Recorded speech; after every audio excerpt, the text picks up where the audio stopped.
It's recorded now.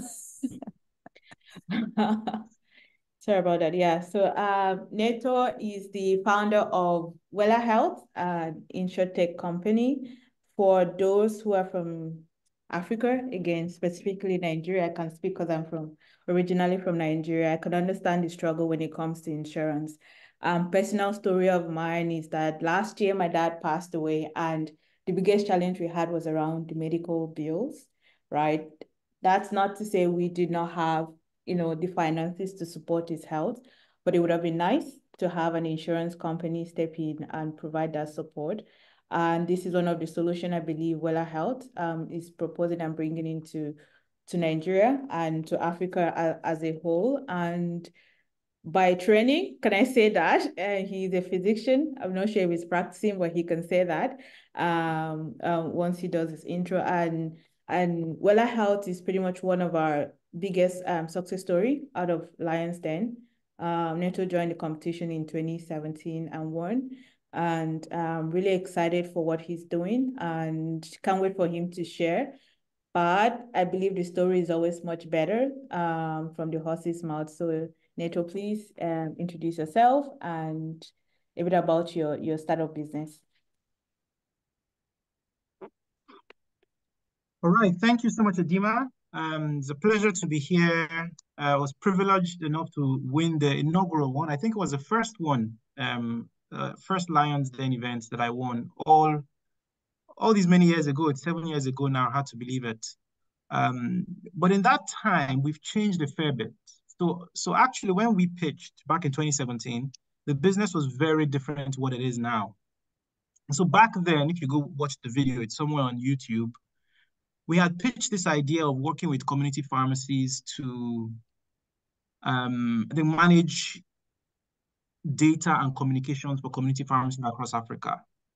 That has changed. So while we still work with community pharmacies, what we do actually is around healthcare financing. So if you are aware about Africa and healthcare, we know how poor the indices are, really high mortality, and a lot of that is related to how healthcare is financed. Most Africans pay out of pocket for healthcare, which means that if they get unwell, they have to actually dip into their hands into their pocket to their bank accounts and pay cash at the point of care. Now that's very expensive, and it means you get really poor quality healthcare. So what we do is enable people to access health insurance. And health insurance is really cheap, easy to understand, and easy for people to gain access. Because not only do we retail our plans at less than a euro in this instance, less than €1 a month, what we also do is we use accessible community locations like community pharmacies, telemedicine to support that care. Also, we work with existing insurers to enable them just manage their care better so that they reduce the cost of managing those healthcare claims, and they can then reduce the premium so that more people can afford it. So that's what we do at Wella Health. Awesome. You said that the business has changed from where you were as of 2017 to now. I think I'm going to ask this question. This wasn't part of the questions I sent to you, but how have you been able to manage these changes in your business to where it is now?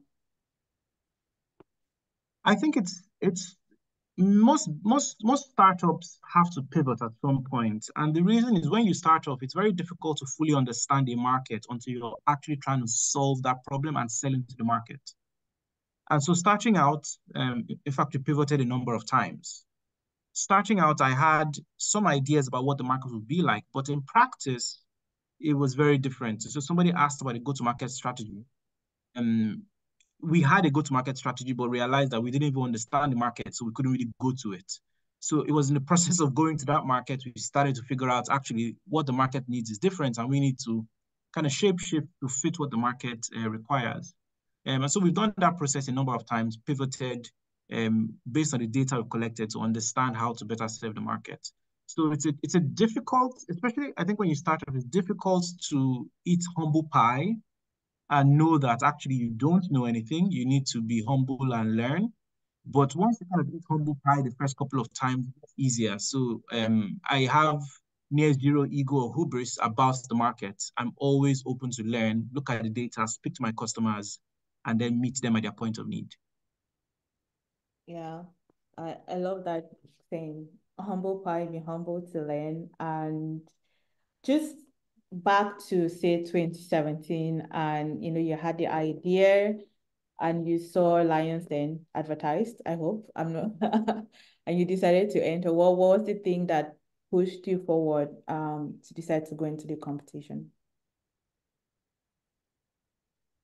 I think back then, I was still sort of juggling, between being a doctor and trying to launch this startup. So I'd moved back to Nigeria for a couple of years. So background wise, I went to med school in Trinity and so I moved to New Zealand, worked in New Zealand before I moved back to Nigeria for about a year and a half.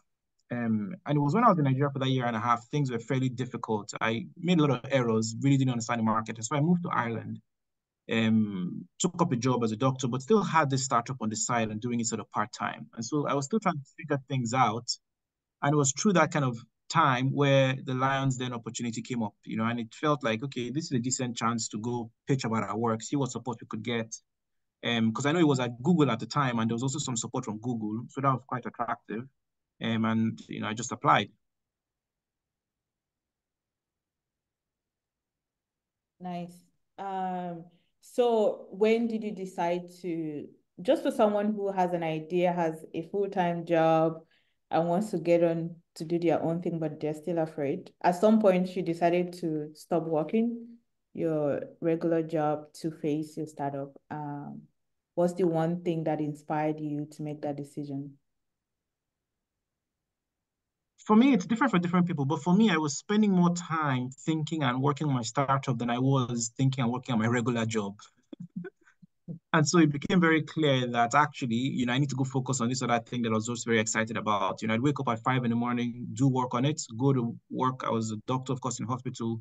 I couldn't wait for lunchtime where I could go do some more research or work on my startup. And I couldn't wait for, end of work where I could go do that as well. So I think my regular job started to suffer. And so for me, I didn't want to be in a position where I was being a bad doctor. I wanted to be the best kind of doctor I could be, but it was clear that this other thing was taking up all my attention. And so I had to go pursue it.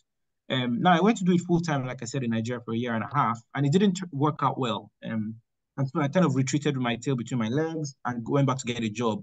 But at that time, I think I had kind of scratched that itch and I had understood how to use my time so that my regular day job wouldn't suffer. And also, I kind of got a job where it was easy enough to juggle things.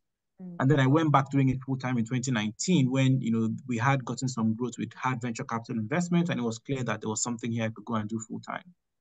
So I think the journey is different for everybody, but I was so into it that it was clear I had to quit and go do it. And then when I still came back and got a job, it was a much less difficult or demanding job. I could still do my startup on the side. No, it's very impressive, the journey. And I suppose, what's the biggest challenge that you faced so far? And have you been able to address those challenges? Were there supports around for you? Did you have to go seeking out support?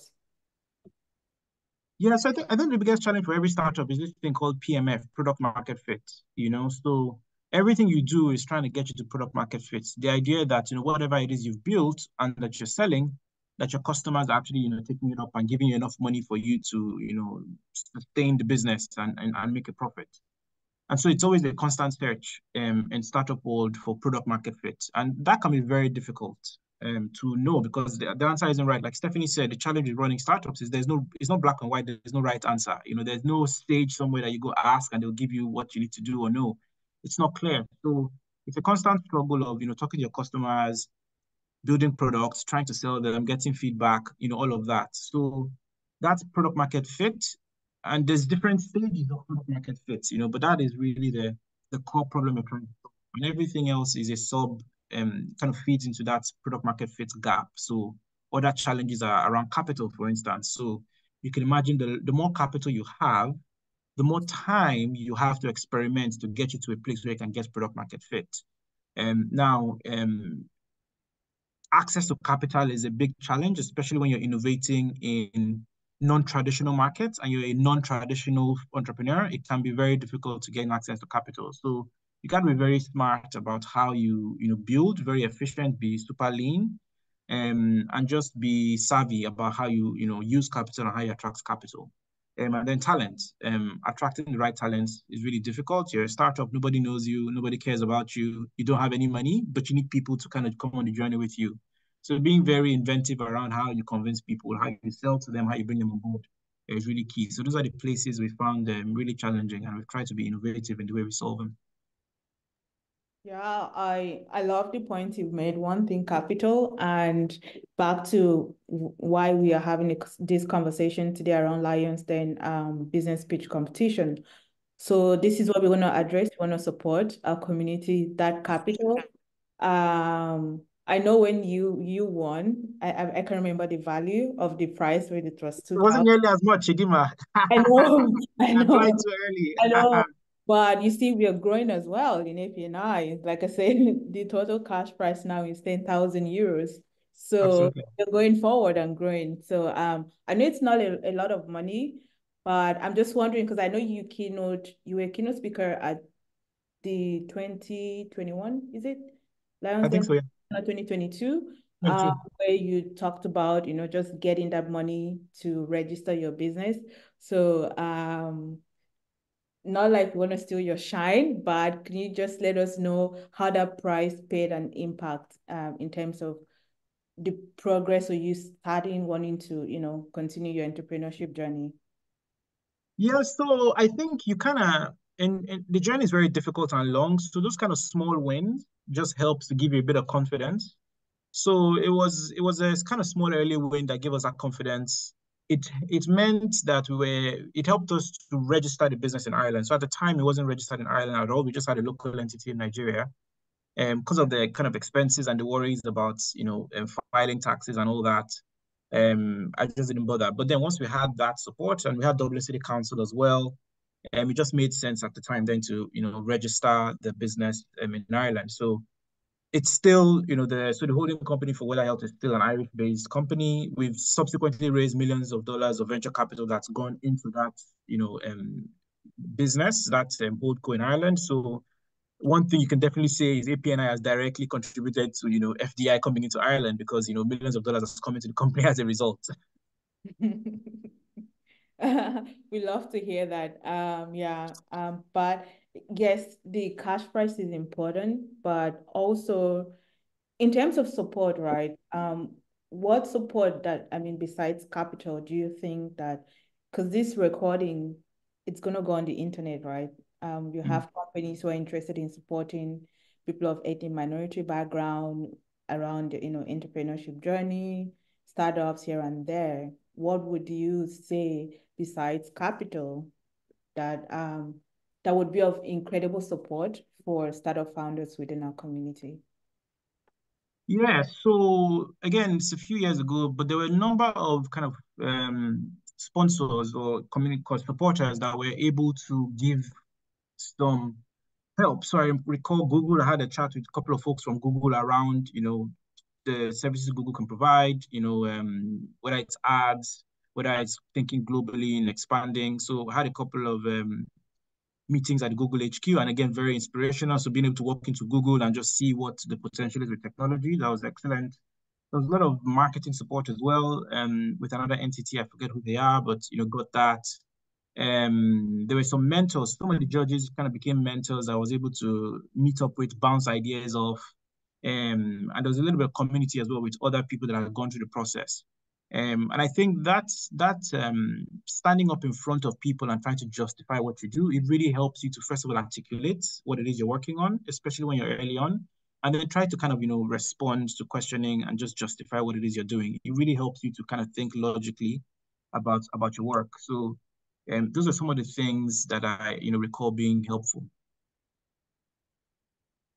I like the idea where you pointed back to the judges because when we pick our judges for Lions Den competition, we think about their experience, we think about the sort of network that they have as well. We think about what sort of insight that they can bring to these business owners and support they can provide after the competition, right?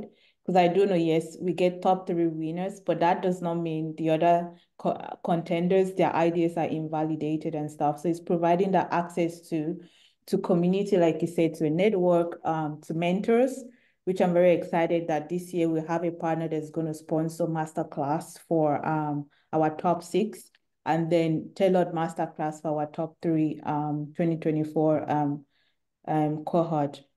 And one thing you also mentioned about standing in front of people, having confidence to express your idea, share your idea. Did you have confidence before you got on stage? Did you feel like, oh, you had everything figured out, so I can now go into this competition, or you were just taking it one step at a time? I think you never have everything figured out. I still don't have everything figured out. But one thing you learn as an entrepreneur is you gotta learn how to fake it till you make it. Facts. So Facts. so you'll never know everything, but you have to be confident in what you know and what you've done, right? So I think that's really important. So I know people talk about imposter syndrome, but really we're all imposters, you know.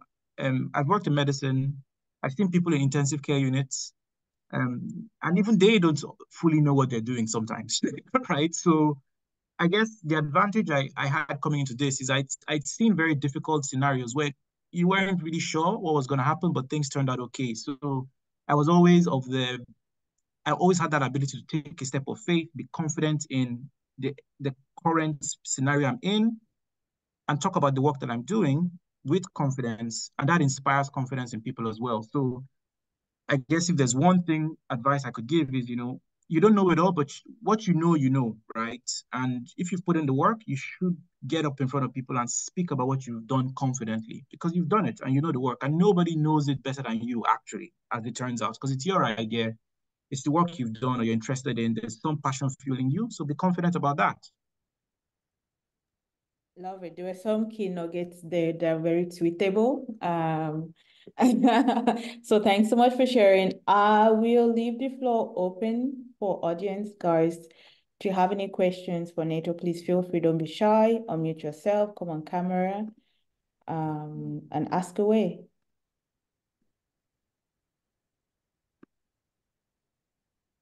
Hello, Neto, NK here. Thank you very much. Really informative. I just have one question based on what you said, on adjusting your business to suit the market.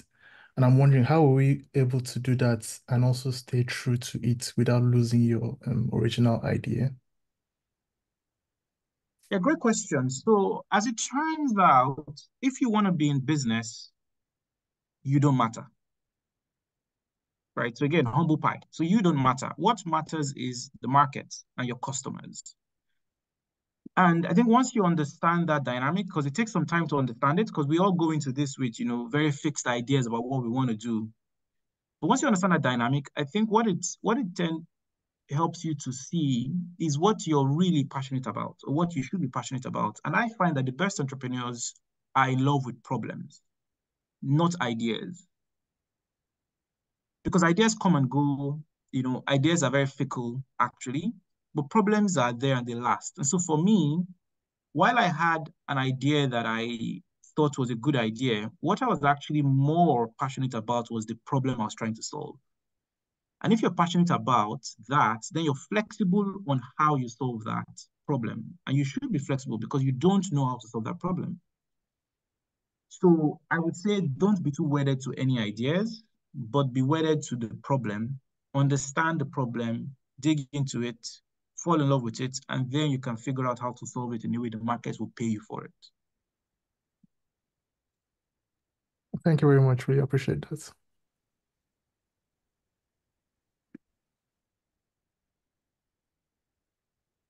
Welcome. Great. Thanks for asking the question, NK.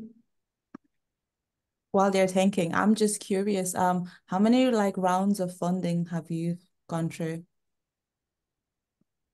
So we've done 3 rounds of funding now. I'm currently fundraising still, so going for another round.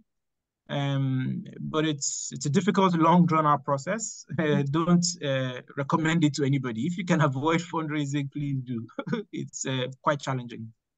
Yeah, I can imagine. What's your least favorite thing about fundraising?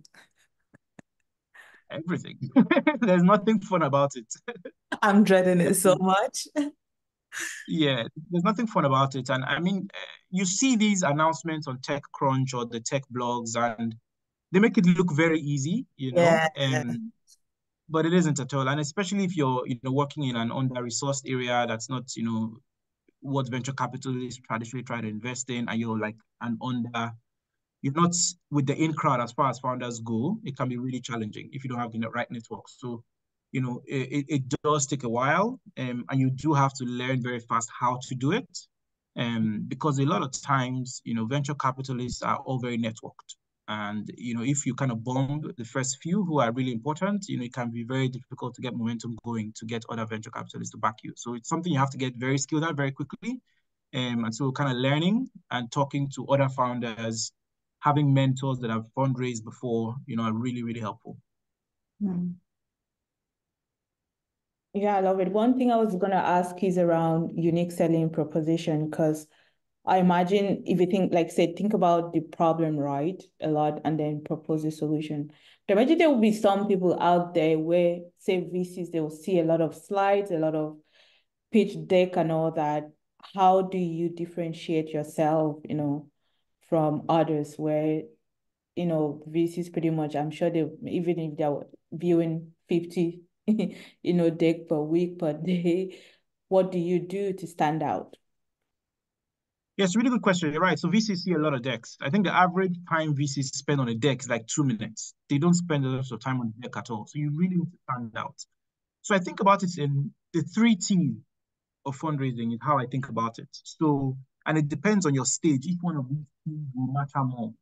So the first T is team, especially when you're early on, you're say pre-revenue, you're starting out, you need an excellent team, right? Because why would I back you? So if you're going to do something in biotech, for instance, and you went to, you've got a PhD in the area and you went to a great university, you can imagine how you're better positioned than somebody who doesn't have a PhD and who didn't go to a great university, right? So team is super important. So who are the founders? What have they done?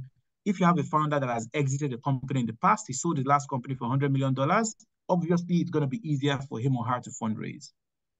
So you have to look at your strengths. What strengths do you have that set you apart from everybody else?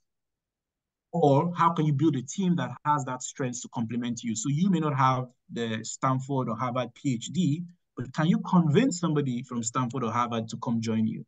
That's a good signal. Is that sure, the founder themselves may not have the signals, but they're able to convince somebody that does. And that is a skill that is useful and valuable. So team is super important. Next is TAM.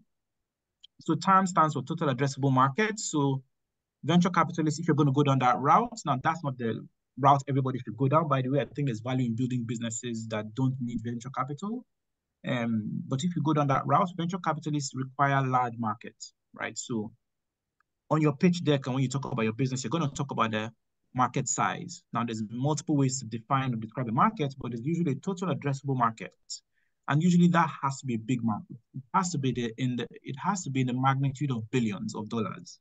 So if you're in a market where you can only ever sell, say, $10 million, nobody's going to get out of bed for that, right? But if you're in a market where you could potentially sell up to $1 billion and over, then people get interested because venture capital need huge markets where lots of people can adopt the product and then they can return that capital back to their own investors.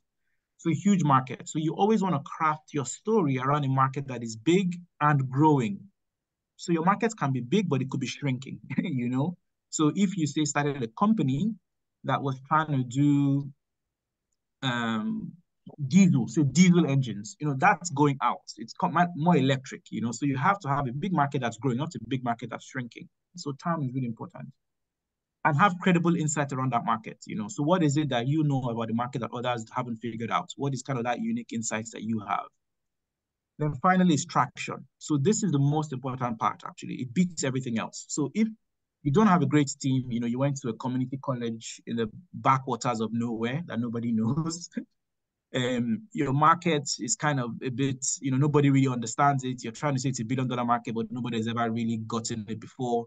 And this is very true in particular for kind of emerging markets, African related products, for instance. It can be difficult to convince people that it's a big market. The way you get over all of that is traction. And traction is in twofold, is the number and the growth rate. So how much revenue? So revenue is gold standard as far as traction goes. How much money have you made? Because that is actual proof that people want what you're selling. How much revenue have you made, and over how long? How fast are you growing? So if you're making revenue and you're growing fast, that will always turn the head of any investor, because it's a sign that what you want people, what you have, people want and are willing to pay for it. Love it. That was very, very insightful. I'm not a startup founder, but I'm thinking now what's out there that I can think of, bringing value to and getting paid for. Any questions more for Neto?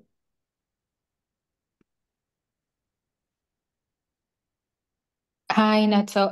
Yolanda here. Thank you for that. I guess my question would be, am I correct in saying currently the company is based in Nigeria? If so, my question would be, in a few years, would you be looking to potentially expanding to other African countries? Thank you.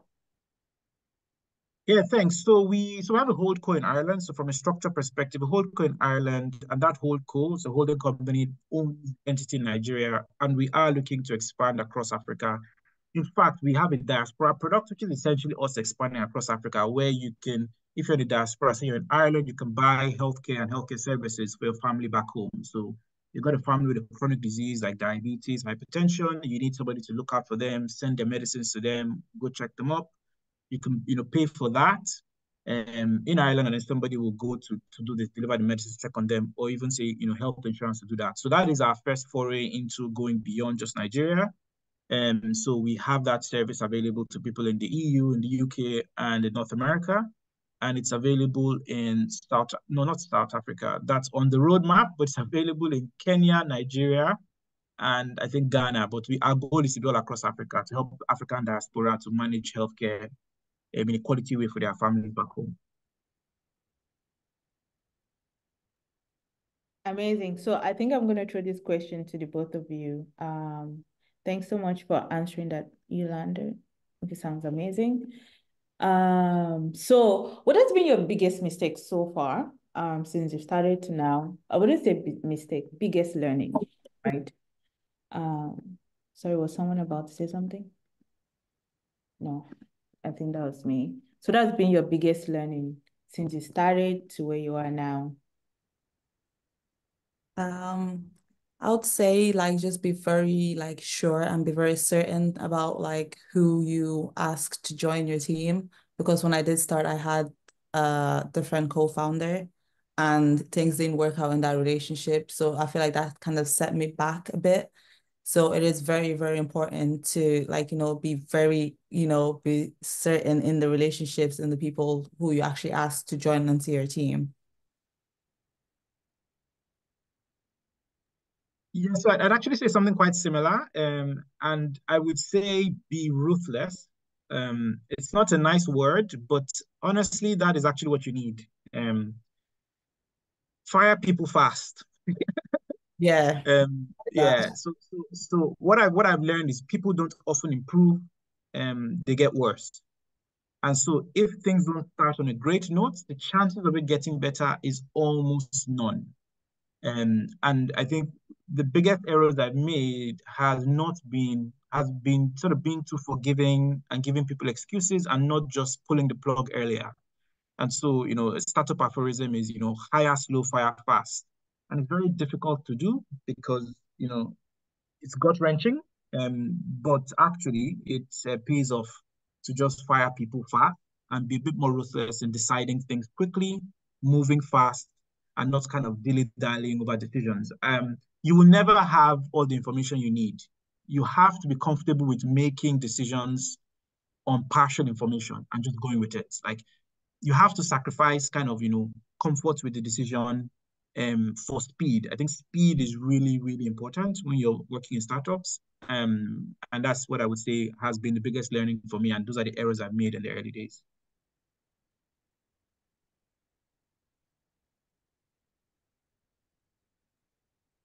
I think we have 2 more minutes before we call it a day.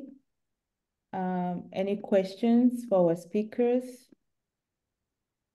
Hi, Stephanie. Hi, Neto. May I please ask a question? Thank you so much for the information that you've shared, as well as your own experiences. So I just want to ask a quick question about partnership and it being your biggest lesson. How would you advise we approach partnering in the sense of, do we register under the same type of business or legal entity, or would it be best for each person to register an entity of their own and those entities join together, or project basis type of stuff? Because I think Neto mentioned that you have a holding company that is a company to, or hold the company that's in Nigeria, in the sense that if you have a bad decision, it's not directly impacting the mother board, sort of. I may have not understood it well, but it's in essence just from the fact that the one thing that is right at the beginning, how do you partner with people, is the very thing that was the biggest learning on both of your sides. What would be the right way to approach it, or smart way to approach it? Yeah. I would say from the onset, like be very clear about what each individual brings to the table and like what role they're going to be playing on the team. So like from the onset, you need to be able to be like, if this is your title and you're acting under this, in the grand scheme of what the company is, this is how much value this brings. So then you can look at that and then decide on your share split from there.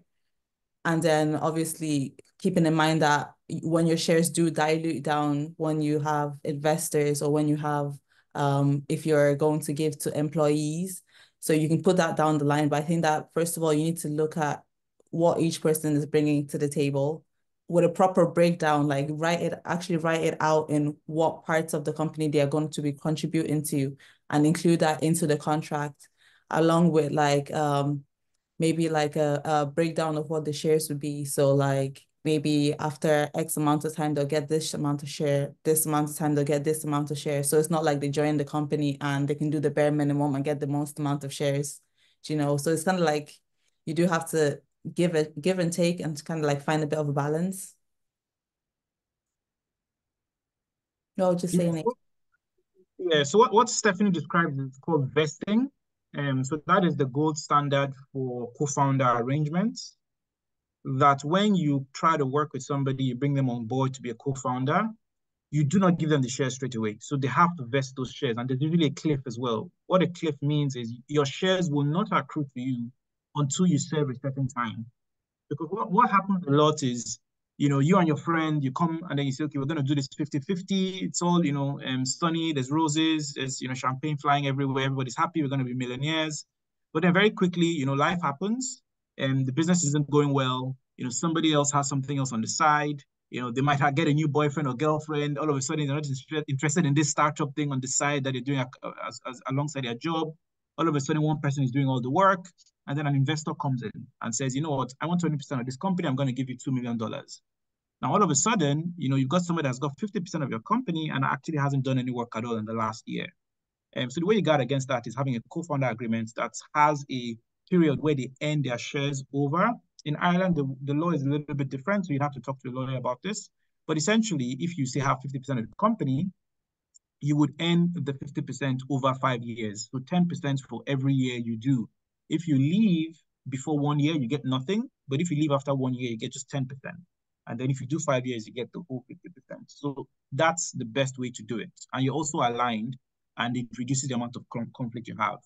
And yes, Stephanie makes a great point, of course, about just being clear about what the roles are.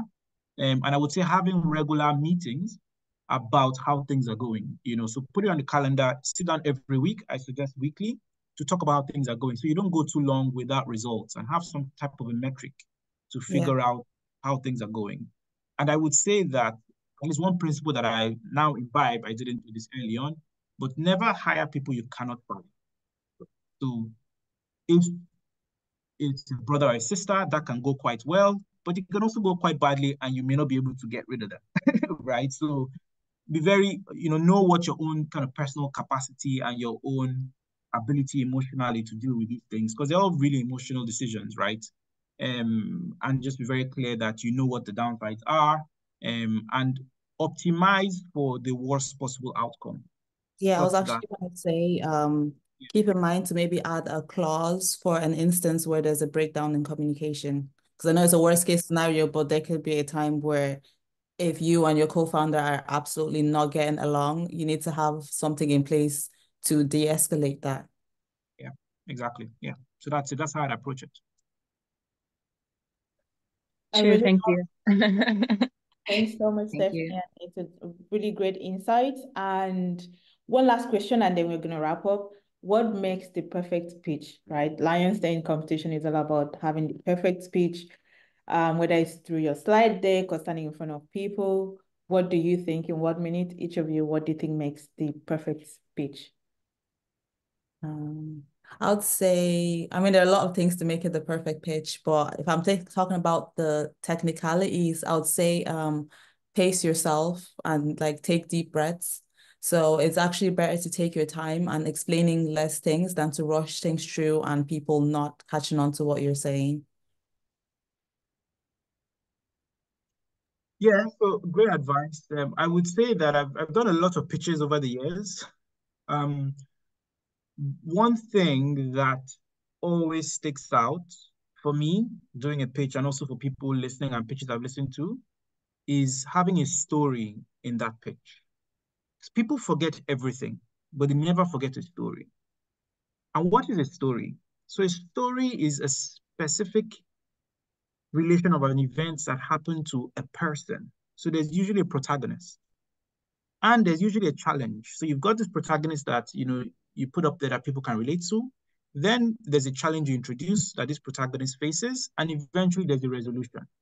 So if you think of it within the context of your business, you're solving a problem for somebody, right? You're not solving a problem for 100 million people or 1 billion people or $100 million.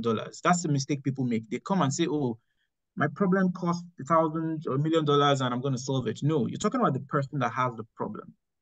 And you talk about the problem, how difficult it is, how it makes that person's life terrible. And then you talk about how your solution helps to resolve that problem. And then you're kind of, helping that person go on a hero type journey. So if you have that structure to your pitch, it's just a little bit more memorable. And the more authenticity you can infuse to that story, whether it's a story about yourself or somebody that's related to you or somebody that you've seen, go through that, the better and the more connection you can have with people. So tell stories is the way to have better pitches. Love it. Storytelling, pace yourself, don't take your time, don't rush, and share as much detail as possible. So just before we wrap up for tonight, thank you so much, Neto. Thanks so much, Stephanie. Great insights. I've learned a lot myself personally, and I think I can even translate some of what I've learned today to interviews when I'm interviewing for a job. Not starting a business yet, but there's some transferable knowledge from tonight, and I really love that. So back towards next steps for Lions Den competition. You can scan the QR code there to enter the competition and make sure to submit your application by the 29th of April, midnight. And if you're not interested in Lions Den competition, you can engage with APNI on social media. And like I said, there are a couple of prizes this year to be won. We have 10,000 euros in cash prize. So we've leveled up since Neto won the first competition at 2,000 euros. And top 3 gets a tailored masterclass and access to VC and investors network. So there are a lot of things, to gain from just joining the competition. So to wrap it up for the night, thank you so much for joining us. Thank you, Stephanie. Thank you, Neto. And looking forward to seeing the rest of you at the actual pitch competition, which is happening in June 6th. The APNI team will share more details on social media. Thanks, everybody, and have a good evening. Thank you. Okay. Bye. Bye.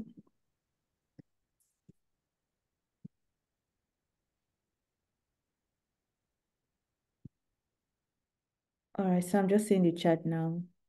Aziza, you said you have a question. Apologies, I'm just seeing that.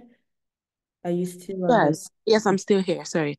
I just had a quick question. So, like, on everything that everyone was saying, they were really speaking about physical products and like apps and like things that work. So, I belong to a community where we don't sell physical products. So, what we do is we bring the Black people together to kind of encourage them. So, we do a community, we bring speakers in, and we do all of that. Would you think that that would still be something we can pitch to lions then, or would you think it has to be a physical product? I wasn't too sure along that line if it had to be something that could be valued, like, oh, I sell this and I make this, or but like in the works anyways, we're starting like master classes, we're doing a workshop in May, so like we have other things coming in, but as of now it's mainly a free community, but then all the cost is on us then because we pay for accommodation and feeding and venue and all of that. So would you think that would be something to pitch? It's a thing for the Black community to kind of encourage each other and bring people together.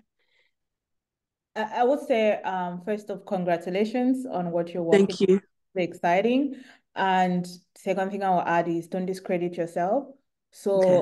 how the Lions Den competition works is that you send us a slide, your deck, your pitch deck, and there's some criteria around, the market fit, your business model, XYZ when you look at the application form.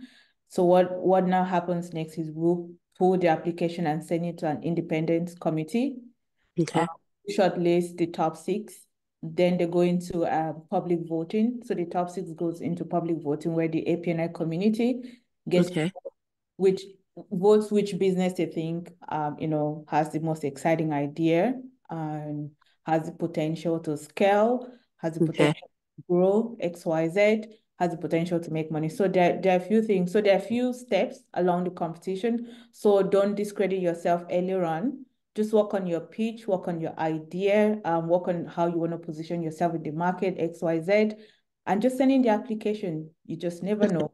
So Okay. independent committee, they are responsible for shortlisting the top 6 companies, like I said. So the independent committees are made of, investors, those who have background in investing, those who are VCs, or maybe have background in starting up their own businesses as well. So there are a couple of things that they look at. So do not discredit yourself. So for the likes of, yes, you're starting now as a free platform, right? Are you looking at, people paying for buying tickets? If you think about the likes of Dublin Tech Summit, right? I'm thinking Yeah. idea of where you are. People tend to buy tickets for those events that they run and XYZ. So just don't discredit yourself. That's what I would say. Okay. Whether it's a product or it is a service you're providing, either which way, there's an opportunity for everyone, regardless of your idea. Perfect. Okay. That's perfect. I hope Okay. that answers the question. It does. It does. Thank you so much for this and just for what you're doing with APNI. I've been to like a good number of hangouts and it's been really good. You guys are doing so good. Very nice. Thanks so much for joining us today and enjoy the rest of your evening. Bye. Thank you. Bye.